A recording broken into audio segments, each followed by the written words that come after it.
नमस्कार दोस्तों, स्वागत है आपका आज के मुख्य समाचारों में। दोस्तों यहाँ पर आपको देखने को मिलेंगी सुबह से लेकर शाम तक की तमाम बड़ी खबरें, मुख्य समाचार, ब्रेकिंग न्यूज अपडेट्स के रूप में। तो दोस्तों आप सभी लोगों से रिक्वेस्ट है इस वीडियो को ज्यादा से ज्यादा लाइक और शेयर करें। तो दोस्तों सीधे चलते हैं आज की पहली बड़ी खबर की ओर। कर्नाटक सरकार ने एक दिन पहले लगाया नाइट कर्फ्यू, 24 घंटे में ही बदल लिया फैसला।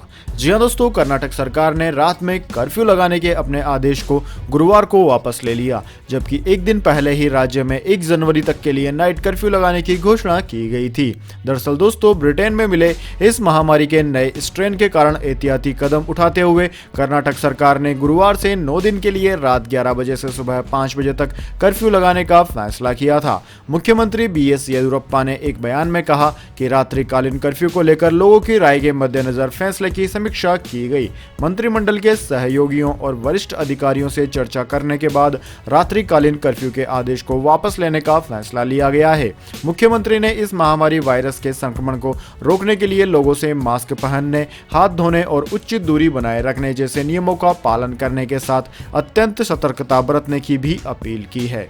इसके बाद दोस्तों अगली बड़ी खबर। कृषि मंत्री नरेंद्र सिंह तोमर ने कहा, राहुल गांधी को कांग्रेस भी गंभीरता से नहीं लेती, देश का तो सवाल ही नहीं। जी हां दोस्तों, केंद्रीय कृषि एवं किसान कल्याण मंत्री नरेंद्र सिंह तोमर ने पूर्व कांग्रेस अध्यक्ष राहुल गांधी पर तंज कसा है। नए कृषि और किसान आंदोलन को लेकर राहुल गांधी द्वारा केंद्र सरकार की आलोचना किए जाने के संबंध में संवाददाताओं के सवाल पर केंद्रीय मंत्री तोमर ने कहा कि राहुल जो कुछ बोलते हैं उनको खुद कांग्रेस भी गंभीरता से नहीं लेती, देश का तो सवाल ही नहीं उठता। उन्होंने यह बात यहां कृषि भवन में उनसे मिलने आए किसानों के एक संगठन से मिलने के बाद कही। नरेंद्र सिंह तोमर ने संवाददाताओं के सवाल का जवाब देते हुए कहा कि आज जब राहुल गांधी राष्ट्रपति के पास विरोध व्यक्त करने गए तब मैंने इन किसानों से पूछा तो उन्होंने कहा कि कांग्रेस का कोई सदस्य इनसे दस्तखत कराने नहीं आया। इसके बाद दोस्तों अगली बड़ी खबर। हाई सिक्योरिटी नंबर प्लेट और फ्यूल बेस्ड स्टिकर के लिए फिलहाल नहीं कटेगा चालान। जी हां दोस्तों, दिल्ली हाईकोर्ट ने आम आदमी पार्टी यानी कि आप को सुझाव दिया है कि वह नियमों का उल्लंघन किए जाने पर 5500 रुपए का जुर्माना लगाना शुरू करने से पहले लोगों को फ्यूल बेस्ड कलर स्टिकर और हाई सिक्योरिटी नंबर प्लेट हासिल करने के लिए और अधिक समय दे।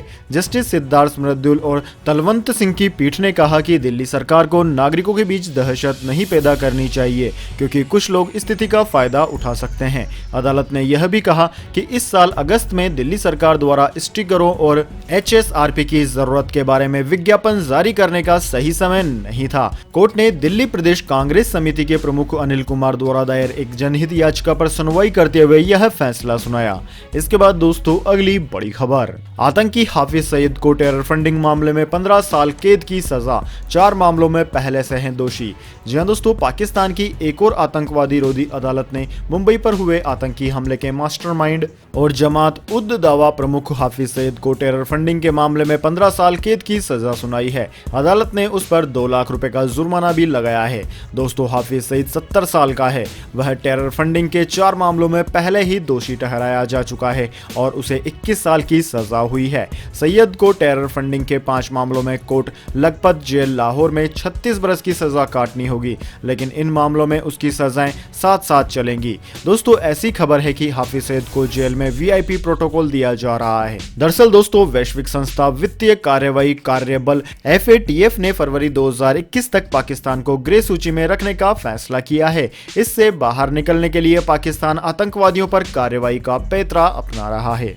इसके बाद दोस्तों अगली बड़ी खबर। प्रियंका चोपड़ा ने ब्रांड वैल्यू में सलमान खान और अक्षय कुमार को भी पीछे छोड़ दिया। जी हां दोस्तों, देशी गर्ल प्रियंका चोपड़ा ने ब्रांड वैल्यू के मामले में खिलाड़ी कुमार यानी कि अक्षय कुमार और दबंग सलमान खान जैसे सितारों को पीछे छोड़ दिया है। Online sentiment analysis company cheque brand ने यह जानकारी दी है। यह कंपनी मूवी स्टार्स की ब्रांड वैल्यू तय करती है। कंपनी की रिपोर्ट के अनुसार प्रियंका चोपड़ा की ब्रांड वैल्यू 2.65 अरब रुपए के साथ अक्षय कुमार और सलमान खान को पीछे छोड़ चुकी है। अक्षय कुमार की ब्रांड वैल्यू 2.60 अरब रुपए और सलमान खान की ब्रांड वैल्यू 2.52 अरब रुपए है, जबकि दीपिका पादुकोण की ब्रांड वैल्यू 2.11 अरब रुपए और शाहरुख खान की ब्रांड वैल्यू 2.09 अरब रुपए बताई जा रही है। इसके बाद दोस्तों अगली बड़ी खबर, इस महामारी वैक्सीन पर उठे सवालों से बौखलाया चाइना, कहा हमारी वैक्सीन के बिना यह महामारी नहीं होगी खत्म। जी हां दोस्तों, चीन के वुहान से दुनिया भर में फैली इस महामारी की चपेट में हर एक देश आ चुका है। इसी बीच दोस्तों तमाम देश जल्द ही इस महामारी वैक्सीन के लिए दिन रात एक कर रहे हैं। फिलहाल वैक्सीन ही एकमात्र सहारा नजर आ रही है। भारत में भी स्वदेशी वैक्सीन बनाने की दिशा में तेजी से काम चल रहा है। अमेरिका, ब्रिटेन, चीन समेत कई देशों में वैक्सीन लगनी भी शुरू हो चुकी है, लेकिन चीन की वैक्सीन पर सवाल उठ रहे हैं। इससे ड्रैगन तिल मिला गया है और धमकी पर उतर आया है। वैक्सीन पर सवाल उठने के बाद चीन ने कहा है कि अगर इस महामारी को हराना है तो फिर चीन की वैक्सीन का इस्तेमाल करना होगा। चीन ने अपनी भड़ास निकालने के लिए हमेशा की तरह ग्लोबल टाइम्स का प्रयोग किया है। ग्लोबल टाइम्स में आर्टिकल के जरिए चीन अन्य देशों को धमकी देने की कोशिश कर रहा है। ग्लोबल टाइम्स में लिखा है कि चीन के समय अनुसार गुरुवार की सुबह ब्राजील के बुटनान इंस्टीट्यूट ने चीन की सिनोवैक इस महामारी वैक्सीन के 50% से ज्यादा प्रभावी होने की जानकारी दी है। इससे यह इमरजेंसी अप्रूवल के लिए योग्य हो गई है। इसके बाद दोस्तों अगली बड़ी खबर, राहुल गांधी ने साधा प्रधानमंत्री नरेंद्र मोदी पर निशाना, कहा मोहन भागवत भी आतंकी कहलाएंगे अगर उन्होंने बीजेपी का विरोध किया। जी हां दोस्तों, कृषि कानूनों पर चल रहे किसान आंदोलन के समर्थन में मार्च निकालने और राष्ट्रपति से मुलाकात करने की कांग्रेस की कोशिशों के दौरान गुरुवार को प्रियंका गांधी सहित कई पार्टी नेताओं को हिरासत में ले लिया गया। राहुल गांधी ने इस मौके पर केंद्र की नरेंद्र मोदी सरकार पर हमला बोलते हुए कहा कि भारत में अब लोकतंत्र नहीं रह गया है। अगर आपको लगता है कि यह है तो यह अब बस आपकी कल्पना में रह गया है। राहुल गांधी ने प्रधानमंत्री नरेंद्र मोदी और उनकी सरकार पर हमला करते हुए कहा कि भारत में अब लोकतंत्र नहीं रह गया है। जो लोग भी प्रधानमंत्री के खिलाफ खड़े होंगे उन्हें आतंकवादी बता दिया जाएगा, चाहे वो संघ प्रमुख मोहन भागवत ही क्यों न हो। कांग्रेस नेता ने कहा कि पीएम मोदी बस क्रोनी पूंजीपतियों के लिए पैसे बना रहे हैं। जो भी उनके खिलाफ खड़े होने की कोशिश करेगा उसे आतंकी बोल दिया जाएगा, चाहे वो किसान हो, मजदूर हो या फिर मोहन भागवत ही क्यों ना हो। दरअसल दोस्तों राहुल गांधी किसानों के आंदोलन के समर्थन में कांग्रेस नेताओं के साथ विजय चौक से राष्ट्रपति भवन तक मार्च निकाल रहे थे। इस दौरान पहले उनके मार्च को पुलिस ने रोक दिया था, फिर प्रियंका गांधी सहित पार्टी के कई नेताओं को हिरासत में ले लिया गया था। हालांकि राहुल को कुछ नेताओं के साथ राष्ट्रपति से मिलने जाने दिया गया। इसके बाद दोस्तों अगली बड़ी खबर, इस महामारी के टीके को लेकर WHO का बड़ा बयान आया, कहा ब्रह्मास्त्र नहीं है यह वैक्सीन। जी हां दोस्तों, एक तरफ जहां महामारी से पीड़ित पूरी दुनिया इस महामारी वैक्सीन के इंतजार में नजरें गड़ाए बैठी है, तो रूस, ब्रिटेन और अमेरिका में तो वैक्सीनेशन का काम भी शुरू हो गया है। दोस्तों माना जा रहा है कि वैक्सीन के आते ही इस महामारी का अंत हो जाएगा, लेकिन दुनिया की उम्मीदों पर विश्व स्वास्थ्य संगठन यानी कि WHO का बयान पानी फेरता नजर आ रहा है। विश्व स्वास्थ्य संगठन का कहना है कि इस महामारी के खिलाफ वैक्सीन कोई ब्रह्मास्त्र नहीं है। इस महामारी से बचने के लिए हमें वैक्सीन के साथ साथ लंबे समय तक इस महामारी के प्रोटोकॉल का पालन भी करना होगा। इसके बाद दोस्तों जान लेते हैं पूरी दुनिया और भारत में क्या है इस महामारी की स्थिति। तो दोस्तों सबसे पहले बात कर लेते हैं भारत की। तो दोस्तों भारत की बात की जाए तो भारत में इस वक्त तक इस महामारी के संक्रमितों का आंकड़ा 1,01,50,000 के करीब पहुंच गया है, जबकि दोस्तों इस महामारी से मरने वालों की संख्या 1,47,000 के पार है। भारत में सबसे ज्यादा प्रभावित राज्य महाराष्ट्र है। महाराष्ट्र में इस महामारी के 19,09,000 से ज्यादा संक्रमित मरीज अब तक सामने आ चुके हैं। वहीं दोस्तों इसके बाद में कर्नाटक, आंध्र प्रदेश, तमिलनाडु, केरला, दिल्ली, उत्तर प्रदेश, वेस्ट बंगाल, ओडिशा, राजस्थान, तेलंगाना, छत्तीसगढ़, हरियाणा, बिहार आदि राज्यों का नाम आता है। इसके बाद में दोस्तों अब जान लेते हैं क्या है पूरी दुनिया के हालात, लेकिन उससे पहले दोस्तों मेरी आपसे एक छोटी सी रिक्वेस्ट है, अगर दोस्तों आपको अभी तक हमारी न्यूज पसंद आई है तो इसे एक छोटा सा लाइक जरूर दे दें, और अगर आपको पसंद नहीं आई है तो बेशक आप डिसलाइक भी कर सकते हैं, लेकिन दोस्तों लाइक और डिसलाइक जरूर कीजिए, क्योंकि दोस्तों यही हमारी मेहनत का फल होता है और इसी से हमें पता चलता है कि आपको हमारी वीडियो पसंद आई है या नहीं। तो दोस्तों जल्दी से जान लेते हैं क्या है पूरी दुनिया के हालात। तो दोस्तों पूरी दुनिया में इस वक्त तक इस महामारी के संक्रमितों का आंकड़ा 7,87,00,000 को पार कर गया है, जबकि दोस्तों मौतों का आंकड़ा 17,30,000 के पार है। इस महामारी का सबसे बड़ा दंश अमेरिका झेल रहा है। अमेरिका में इस वक्त तक 1,85,00,000 से ज्यादा संक्रमित मरीज सामने आ चुके हैं। वहीं दोस्तों दूसरा नंबर भारत का है, जबकि तीसरा नंबर ब्राजील का है। ब्राजील में 73 लाख से ज्यादा संक्रमित मरीज अब तक सामने आ चुके हैं। वहीं दोस्तों इन तीनों देशों के बाद में Russia, France, United Kingdom, Turkey, Italy, Spain, Germany, Argentina, Colombia, Mexico, Poland, Iran, Ukraine आदि देशों का नाम आता है। इसके बाद दोस्तों अगली बड़ी खबर, इस महामारी की भेंट चढ़ गया भारत रूस वार्षिक शिखर सम्मेलन, नई तारीख का जल्द हो सकता है ऐलान। जी हां दोस्तों, इस महामारी के चलते भारत और रूस के बीच होने वाला वार्षिक शिखर सम्मेलन रद्द कर दिया गया है। दोनों देशों की सहमति के बाद सम्मेलन को रद्द करने का फैसला लिया गया है।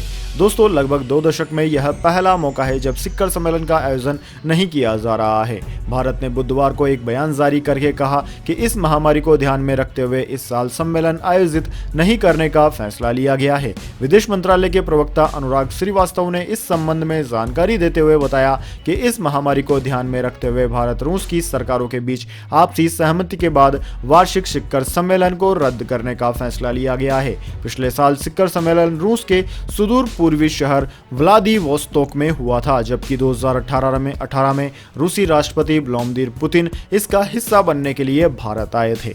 इसके बाद दोस्तों अगली बड़ी खबर, चेतन शर्मा बने टीम इंडिया के नए चीफ सेलेक्टर, अभय कुरुविला, देवाशीष मोहंती भी बने चयनकर्ता। जी हां दोस्तों, बीसीसीआई ने गुरुवार को भारतीय क्रिकेट टीम के नए चीफ सेलेक्टर का ऐलान कर दिया।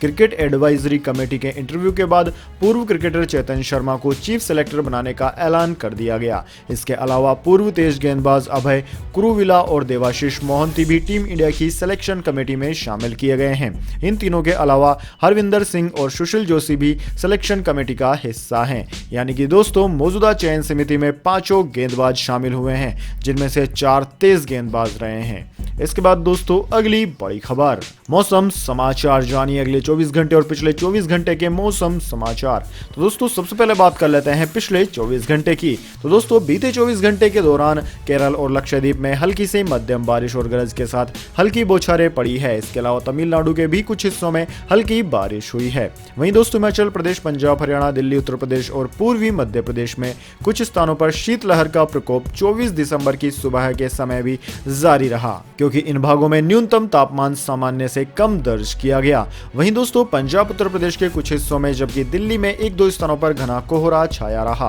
उत्तर भारत में कई जगह पर 2 से 3 डिग्री सेल्सियस तक पहुंचे न्यूनतम तापमान के कारण पंजाब, हरियाणा, उत्तर प्रदेश और उत्तरी राजस्थान में 1-2 स्थानों पर पाला भी जारी है। वहीं दोस्तों आगामी 24 घंटे की बात की जाए तो अगले 24 घंटों के दौरान अरब सागर के दक्षिण पूर्वी हिस्सों पर बने निम्न दबाव के क्षेत्रों के कारण अगले 24 घंटों के दौरान लक्षद्वीप में भारी बारिश जारी रहने की संभावना है। केरल, अंडमान निकोबार द्वीप समूह में हल्की से मध्यम बारिश हो सकती है। तटीय कर्नाटक में भी 1-2 स्थानों पर हल्की वर्षा के आसार हैं। वहीं दोस्तों पंजाब, हरियाणा, उत्तर प्रदेश और पूर्वी मध्य प्रदेश में शीतलहर जारी रहेगी, क्योंकि इन भागों में न्यूनतम तापमान सामान्य से नीचे बना रहेगा। इसके बाद दोस्तों अगली बड़ी खबर, gold silver price today, gold के दाम में तेजी, चांदी 4000 रुपए से ज्यादा हुई महंगी। जी हां दोस्तों, भारतीय बाजारों में आज गोल्ड के दाम में तेजी दर्ज की गई है। दिल्ली सराफा बाजार में आज सोने का भाव 385 रुपए प्रति 10 ग्राम तेज रहा। वहीं चांदी के दाम में आज 1000 रुपए से ज्यादा बढ़त दर्ज की गई है।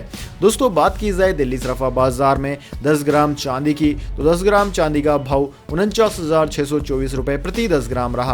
जबकि चांदी की बात की जाए तो चांदी 1102 रुपए प्रति किलोग्राम महंगी होकर 66,954 रुपए प्रति किलोग्राम पर पहुंच गई। वहीं दोस्तों अंतर्राष्ट्रीय बाजार की बात करें तो अंतर्राष्ट्रीय बाजार में सोना $1878 प्रति औंस, जबकि चांदी $25.80 प्रति औंस रही। इसके बाद दोस्तों अगली बड़ी खबर, पेट्रोल डीजल प्राइस टुडे, लगातार 17वें दिन नहीं बदले पेट्रोल और डीजल के दाम। जान लीजिए आज क्या है दाम। जी हां दोस्तों, पेट्रोल डीजल की कीमतों में आज लगातार 17वें दिन भी कोई बदलाव नहीं हुआ है। इससे पहले पेट्रोल डीजल के दाम लगातार 6 दिन तक बढ़े थे। दोस्तों आज राष्ट्र राजधानी दिल्ली में 1 लीटर पेट्रोल और डीजल की बात की जाए तो दिल्ली में आज 1 लीटर पेट्रोल की कीमत 83 रुपए 71 पैसे प्रति लीटर रही, जबकि डीजल की कीमत 73 रुपए 87 पैसे प्रति लीटर रही है। दोस्तों देश में सर्वाधिक महंगा पेट्रोल मुंबई में है, जो कि 90.34 रुपए प्रति लीटर है। जबकि डीजल की बात की जाए तो डीजल भी मुंबई में ही सबसे महंगा है। मुंबई में 1 लीटर डीजल की कीमत 80 रुपए 51 पैसे प्रति लीटर है। इसके बाद दोस्तों अगली बड़ी खबर, 26 दिसंबर से शुरू हो रही है फ्लिपकार्ट की दूसरी सेल। स्मार्टफोन में मिलेगी 10,000 रुपए तक की छूट। जी हाँ दोस्तों, ई कॉमर्स साइट फ्लिपकार्ट पर बिग सेविंग डेज सेल अब खत्म हो चुकी है। ऐसे में अगर आप शॉपिंग करने से चूक गए हैं तो चिंता की कोई बात नहीं है, क्योंकि दोस्तों कंपनी जल्द ही इलेक्ट्रॉनिक्स आइटम्स पर दूसरी सेल लाने की तैयारी में है। ये सेल 26 दिसंबर से शुरू हो रही है। इस सेल में सभी ग्राहक एक्सचेंज ऑफर का लाभ उठा सकेंगे। वहीं आईसीआईसी बैंक के कार्ड धारकों को स्पेशल 10% की छूट भी मिलेगी। दोस्तों आपकी जानकारी के लिए बता दें, इस सेल के दौरान फ्लिपकार्ट कई स्मार्टफोन्स पर बेहतरीन डील देने वाला है। इसके अंतर्गत आईफोन SE पर 9,500 रुपए तक का डिस्काउंट मिल रहा है, जबकि Realme X3 सुपर जूम पर 4,000 रुपए का मिल रहा है। आईफोन 11 प्रो पर आपको पूरे 13,200 रुपए तक का एक्सचेंज ऑफर मिल रहा है। इसके बाद दोस्तों अगली बड़ी खबर, दिल्ली मेट्रो की मैजेंटा लाइन पर चलेगी भारत की पहली ड्राइवरलेस ट्रेन। 28 को हरी झंडी दिखाएंगे प्रधानमंत्री मोदी। जी हां दोस्तों, प्रधानमंत्री नरेंद्र मोदी 28 दिसंबर यानी कि सोमवार को भारत की पहली पूरी तरह से स्वचालित ड्राइवरलेस ट्रेन सेवा को हरी झंडी दिखाएंगे। ड्राइवरलेस ट्रेन दिल्ली मेट्रो की 37 किलोमीटर लंबी मैजेंटा लाइन पर चालू की जाएगी, जो दिल्ली में जनकपुरी पश्चिम से बॉटनिकल गार्डन नोएडा उत्तर प्रदेश के बीच चलेगी। दोस्तों दिल्ली मेट्रो रेल कॉरपोरेशन यानी कि DMRC ने गुरुवार शाम यह घोषणा की है। इसके अलावा प्रधानमंत्री मोदी उसी दिन दिल्ली मेट्रो की एयरपोर्ट एक्सप्रेस लाइन पर यात्रा के लिए पूरी तरह ऑटोमेटिक वाले national common mobility card NCMC का भी शुभारंभ करेंगे। एक देश एक कार्ड नाम से प्रसिद्ध NCMC कार्ड परिवहन के अन्य साधनों में भी मान्य कार्ड है, जिससे देश भर में मेट्रो बस सेवाओं के इस्तेमाल के लिए शुल्क अदा किया जा सकेगा और टोल तथा पार्किंग आदि शुल्क का भुगतान भी किया जा सकता है। दिल्ली मेट्रो की चालक रहित ट्रेनों को मैजेंटा लाइन और पिंक लाइन पर संचालित करना है, जिसे DMRC की चरण 3 के हिस्से के रूप में बनाया गया है। तो दोस्तों यह थी आज की तमाम बड़ी खबरें। इसके बाद दोस्तों बारी आती है आज के माइंड क्विज क्वेश्चन की। जी हाँ दोस्तों, एक आसान से सवाल का जवाब देकर आप जीत सकते हैं एक अमेजिंग सरप्राइज गिफ्ट हमारे यूट्यूब चैनल की ओर से। दोस्तों आज का सवाल आपकी स्क्रीन पर आ चुका है। दोस्तों आपको बताना है भारत की आर्थिक राजधानी कौन सी है। जी हाँ दोस्तों, अगर आप जानते हैं कि भारत की आर्थिक राजधानी कौन से शहर को माना जाता है तो जल्दी से कमेंट बॉक्स में लिख दीजिए। अगर आपका जवाब होता है एकदम सही और आप चुन ले जाते हैं लकी इज़्ज़ा के रूप में, तो आपको मिल सकता है एक अमेजिंग सरप्राइज गिफ्ट हमारे यूट्यूब चैनल की ओर से। तो दोस्तों जल्दी से अपना उत्तर कमेंट बॉक्स में लिख दीजिए, वीडियो को लाइक कर लीजिए और चैनल को सब्सक्राइब करके बेल आइकन भी दबा लीजिए। धन्यवाद। वंदे मातरम। जय हिंद, जय भारत।